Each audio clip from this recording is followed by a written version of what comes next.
চোখের ভাষা মনের কথা। চোখের অভিব্যক্তি বলে বোঝানো সম্ভব নয়। শুধু সুন্দর একটি চাহনি কোনো কথা না বলে অনেক কিছুই বোঝাতে পারে। মুখে কথা না বললেও মানুষের চোখের দ্বারা বোঝা যায় তার ভাষা। তাই ভাষা প্রকাশ করতে চোখ একটি অন্যতম অঙ্গ। মানব চোখ একটি ইন্দ্রিয় অঙ্গ, সংবেদনশীল স্নায়ুতন্ত্রের অংশ, যা দৃশ্যমান আলোতে প্রতিক্রিয়া দেখায়, আমাদের কোনো জিনিসকে দেখতে, আমাদের ভারসাম্য বজায় রাখতে এবং সার্কাডীয় ছন্দ বজায় সহ বিভিন্ন উদ্দেশ্য চাক্ষুষ তথ্য ব্যবহার করতে দেয়। চোখের একটি আলো সংবেদনশীল অংশ হলো রেটিনা।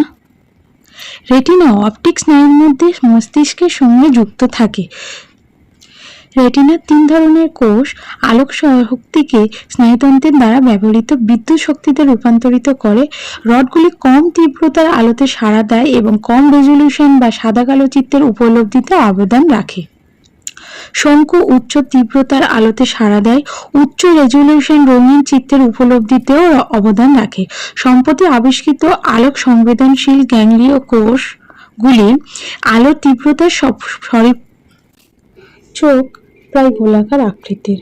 এর বাইরের স্তরগুলি, যেমন চোখের সবচেয়ে বাইরের সাদা অংশকে স্ক্লেরা এবং ভিতরের স্তরগুলি পিগমেন্টেড ফ্লুইড, চোখের অপটিক অক্ষ বিপথগামী আলো প্রবেশ করতে দেয় না বা নিয়ন্ত্রণ করে।